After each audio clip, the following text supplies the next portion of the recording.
Welcome to Series 2 of my podcast, Stories of Unconscious Bias. I'm Smita Tharoor.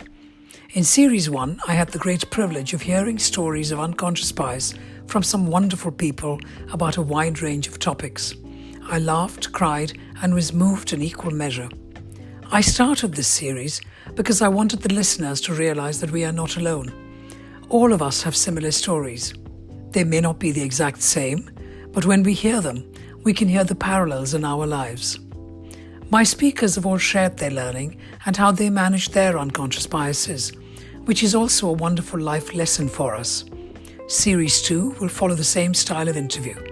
I hope you enjoy listening.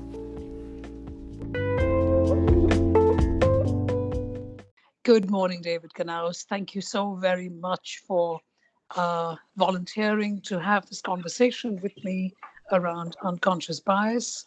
To my listeners, I would like to introduce David Knaus, who's currently in Palm Springs, but is also very often in London, spends his time between both these cities. David is a collector and patron focused on photography and contemporary arts. He works actively with photographers, consulting on the placement of their activities so their work is both preserved and publicly accessible. And I've had the good fortune of knowing David for a few years now. Thank you so much, David, for joining this conversation. Not at all. Thank you. So, David, I'd like to start off. As you know, we're both talking about the unconscious bias. So, what do you understand by the meanings of the words unconscious bias? Well, to me, it's really, the sort of baggage we bring to the table when we meet somebody, we see somebody, we observe somebody, preconceived notion of that person based on their look, their skin color, possibly the way they dress, all those sort of environmental things. And it's, what we carry inside about, how we were raised, how we think about people in that way. So without any basis, you see somebody and you think, oh, they're, flamboyant, or they're eccentric, or they're conservative, or they're black, or whatever that happens to be. I'm smiling when you're saying that, and you're absolutely correct. And the beauty about these two words is that, there is no real right and wrong here. It's about our experiences and how we react to a situation based on our upbringing or any other experiences that we might have had. So you're absolutely right on that. And I like the fact that you look at somebody and you might think that they're flamboyant just based on how they're dressed. So thinking about, looking at somebody and jumping to conclusions made me think about a story that someone shared with me very recently. So this is an academic who is African Caribbean and living in London. And he's quite tall and quite well built and happens to be gay. But that's by the by, because visually you just see a tall, broad, well-built, good-looking black man. And he said to me that when he's amongst women, particularly white women, he finds that they seem very threatened by him. So he then made a considered decision to actually camp up his behavior when he is amongst them so that they would feel less threatened. And as soon as he began to do that, lo and behold, he found that the women were far more relaxed, far more comfortable with him, and he was able to have more productive conversations with them. So when I'm sharing a story like this with you, David, what kind of stories comes to your mind about your own personal experiences? Well, actually, one very specific story, which is we have my partner and I have a ranch up in the high desert near Joshua Tree. And it must have been late summer of 2016, shortly after we bought it. I used to regularly see a neighbor, and in the back of their pickup truck, it said, retired Marine Corps and proud. And then in the other corner of the truck, it had an NRA, National Rifle Association sticker, member sticker. So, you sort of think, well, ex-Marine, NRA, these are not people I'm going to have much in common with. So you just sort of, you're friendly, you wave, but you really don't engage. And I don't know, maybe again, late summer, fall of 2016, I was driving up and the wife was on the side of the road with her horse. And I stopped and, asked her, clearly she was in distress. And I said, are you okay? And she said, well, my horse, hurt its foot. And of course, the one day I came out without my phone, I can't get a hold of my husband. So anyway, I said, well, here, just use my phone. So she called her husband. In the interim, we start talking, and she turns out she was very lovely. You know, the conversation was very topical. You know, just sort of, oh, how pretty the landscape is up here, you know, blah, blah, blah. And it's sort of out of the clear blue as the conversation went on. She said, well, I don't know your politics. And so immediately you bristle. I mean, I bristle. You know, the hair goes up on the back of your neck and you're like, oh my God, she's a, you know, fundamentalist, or she's a, you know, whatever. And she said, well, just to say, I'm the head of the local group supporting Hillary Clinton for president. And I mean, I was dumbfounded, because I had this complete preconception of the sort of right-wing conservative, you know, person, just purely based on these stickers in the back of their car. And the husband, who you would see from time to time, you know, looked like a grizzled, grumpy old ex-Marine, to be honest with you. And it really sort of, and it's still to this day, you know, comes back to sort of, and I've told my daughter this story, I've told other people this story, because it's just, we have this, you know, incredible preconceived idea based on this incredibly ridiculous thing of these stickers in the back of their truck window, that I just assumed these people were conservative, right wing, you know, whatever. And it turned out to be absolutely the opposite. And so because of that, you sort of forge a completely different relationship. And, you know, it makes me think, in terms of this conversation, just how careful you have to be to sort of prejudge somebody, just based on something like that.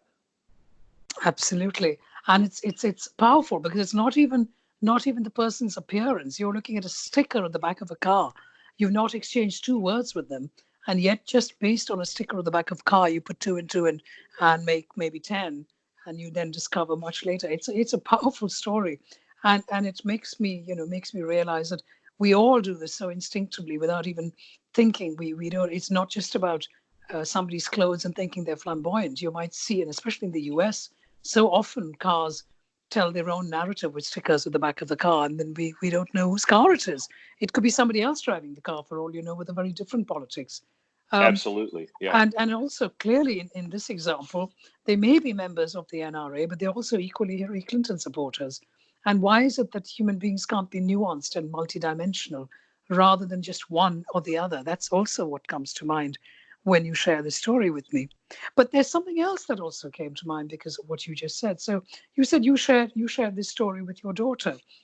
Now I know you well, David, and I know that you're living with your partner in Palm Springs, but you also have a daughter in London. And I wanted to ask you a little bit about that, because yes, of course, there are many same-sex couples who do have children now. Um, Elton John famously is one example. But would you be able to share a little bit about any stories you might have had when you first planned to have your daughter, any unconscious biases, anything that you learned from that experience? Well, I mean, it was very interesting because it came about through circumstances with, somebody who's a dear, very old friend of mine. And we had always joked over the years about, when our personal lives kind of completely crumbled, we would have a child together. My daughter's mother is straight, I'm not, and circumstances aligned up to do this, to have a child in 2003, which we did. And it's interesting because from the outside, various gay friends of mine, at the time in 2003, it was less common. Now it's very common, particularly in the US, in big, urban cities. It's very common for, gay couples. For me, I always sort of I never felt comfortable with my partner and I as two men having a child. That's just my bias, I guess. I always sort of felt that a mother had to be present. And so this made it very easy to do it this way. But it's interesting because people from the outside, my family was completely supportive. My parents were both alive at the time. My dad, who I thought would find it very tricky, but who knew Jane, who's my daughter's mom, was totally enthusiastic. And his comment was something about, I think it's incredible that we live in a time when you can do this and very few people will bat an eye. It's not that, you're not going to really have problems, social problems. But I had other friends, particularly gay friends, who really bristled at that time about doing this and about, bringing this to the table. And also it was funny because with some of them, it was like, why would you do this with a straight woman? And it was almost this penalty from their view as a gay man having a child with a straight woman. And that always seemed very odd to me, to be honest. I mean, it never sort of really, and then as it went on and, we've always been very open about all these things. Some people do bring these biases that you can't, unless you're a, traditional mom and dad family, you can't do this. And I always found that to be odd because I don't know, I'm guessing I'm an old hippie. I look at in terms of the global village and that there's no barrier to do this thing. Which actually, again, I think is very interesting because people listening in, including me, may or may not think that all gay people think in a similar way and all heterosexual people think in a similar way. And of course, that's not true. And people who are gay were saying to you, hang on a minute, that's kind of odd. Why are you doing that? And you're thinking, why is that odd? That's perfectly normal to me. I want to have a child and that's what I'm doing. And my friend who happens to be straight is supportive of the idea. And that's the end of that. But I spoke recently to a young man in his 20s who was sharing his story with me about how he came out with his parents in Ireland. And you were just saying how supportive your father was of your being a father yourself and having a child, which I think is wonderful because, of course, you are not in your 20s. I'm guessing you're in your 60s, and Yes, therefore late bloomer. Yes. So that, of course, means that's a whole different generation. And if your father were alive, I'm guessing he would be perhaps in his 90s. So somebody of that generation, your parents, your father and your mother, um, how was it for you in recognizing your own sexuality and then coming out with your family in, I'm guessing, probably in the 70s, in the 1970s? And what did that look like? What did that feel like? As opposed to this gentleman who shared his story, who came out, 10 years ago. Yeah, it's funny because I was generationally on the cusp of that, in between that kind of Stonewall generation, that sort of first generation of very openly gay political men, and sort of the next generation and where we are today of, very open. I remember, early on having the conversation with my mom. I was probably in my teens, and she was very like, I've known you were gay for I don't know how long, since you were a kid. It's always been sort of pretty clear to me. And it never really, I just sort of always figured you'd figure it out. And, it's kind of was a personal thing. And I have to say, I appreciated that. My dad and I didn't really have an open conversation about it until sometime later. I had changed schools and he drove with me from Kansas City to Utah, where I transferred to the University of Utah. And on that long road trip, we actually talked a couple of times in depth about this. And it was very judgmental. He had been in the military, the Air Force, most of his life. And he again said, I think we're living in times where these sorts of things, or your sexual preference is not going to be a big issue. You have to be careful. And I think his thing was always, you have to be respectful of other people's views of you, and you have to be respectful of other people. You know what I mean? That whole sort of, so that was very valuable. That was sort of the way I was raised. My siblings and I were raised, that you do have to be respectful of people's differences, whether it's social, economic, racial. So I was lucky in that respect that I was raised in that kind of a household where these things were. But my parents were family was very accepting, not a big deal, jokey a lot of times, completely accepting. I've been with my partner for probably 30 years now. And I remember, my dad and particularly always treated Mark absolutely the same way as he treated my siblings, girlfriends, boyfriends, whatever. He just, everybody was sort of treated the same. There was never a distinction. And that made it very easy for me. I have gay friends who didn't have that kind of relationship and had horribly painful, who were disowned, who were, and so I still to this day feel hugely honored that my family and my parents were so sort of accepting, and it was just a non-issue. It just sort of was, okay, great, let's get on with our lives. That's so wonderful and so moving, really, because it is an honor and it is a privilege when we look back on our childhood and our upbringing, and especially when we talk to other friends and recognize that they don't have the same experiences as us. We then realize, my gosh, how lucky we are, and that certainly sounds like you do have that honor and that privilege of being brought up in a wonderful, inclusive, accepting, liberal family, and that, of course, not many people do have. So when you look back on your childhood and your upbringing, on your support of the family that you've had, and of course now that you have a daughter and how you're bringing her up as well, what kind of advice would you give to listeners? We all have unconscious biases. We can't help it. Life's like that. Tomorrow you might see a sticker on another car and have something, jumping into your head because based on some previous experience you might have had. So what do we do about that? What top tips can you give us? I don't know if there's really tips. I guess the thing I would say is, you know, try to remain open. And it is hard as a human being because we all come to the table with these preconceived ideas of people. But really try to be open and try to step back a little bit when you encounter somebody or meet somebody. And I guess, if it's somebody you want to have some sort of engagement with, whether superficial or more, in depth as a friend, you have to give people time to reveal themselves. You have to reveal yourself to them. And so I think those are the biggest things for me is you have to really be open. You have to really think in terms of how someone you encounter, what is their life like?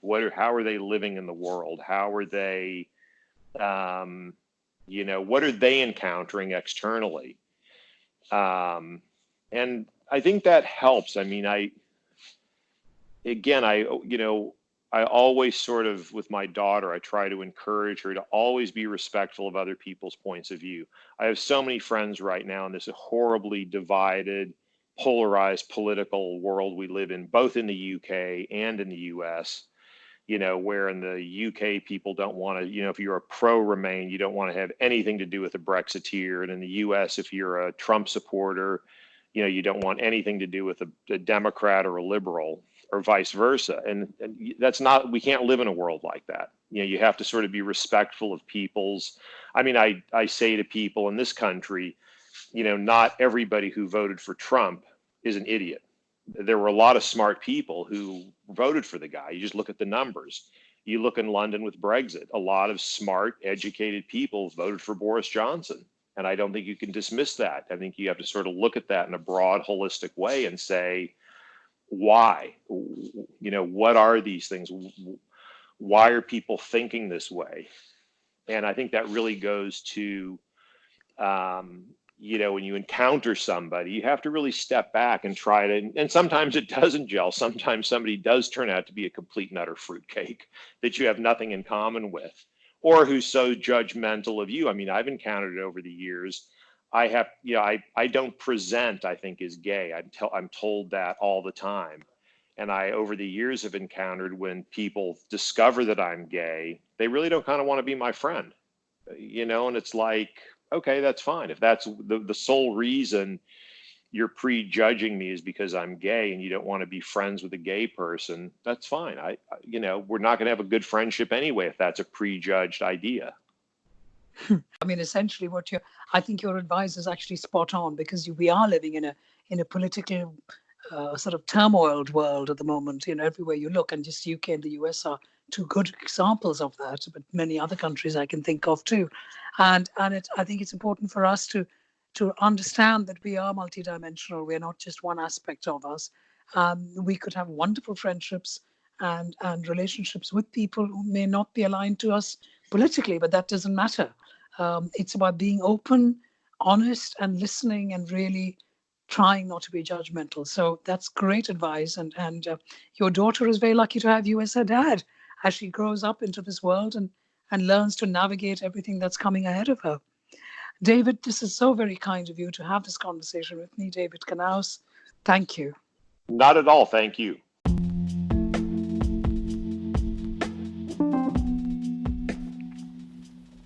Thank you for listening to my podcast, Stories of Unconscious Bias. If you enjoyed hearing this episode, do tune in every Saturday for a new interview. And if you could share, leave a review and rating, that would be hugely appreciated. You can find me on Instagram and Twitter @Smita Tharoor, and feel free to suggest new guests. Until next week.